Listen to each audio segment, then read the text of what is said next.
మీకు అండగా నిలబడుతుంది. పంట మార్పిడి చేయండి. మీరు ఏం పండించినా పంట మనం కొనుగోలు చేయడానికి అవసరమైన కేంద్రాలను ఏర్పాటు చేస్తాం. నాకు మంచి టీం ఉన్నది, మంచి మంత్రులు ఉన్నారు, అనుభవం కలిగిన వాళ్ళు ఉన్నారు. నాకు మంత్రిగా అనుభవం లేకపోవచ్చు, కానీ అనుభవం కలిగిన మంత్రులు పెద్దలందరూ ఉన్నారు.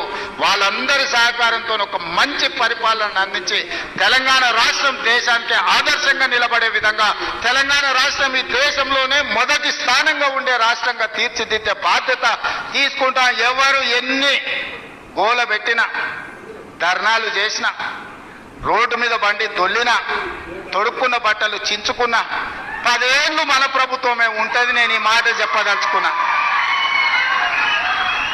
వాళ్ళని చూడండి, వాళ్ళ మాటలు చూడండి.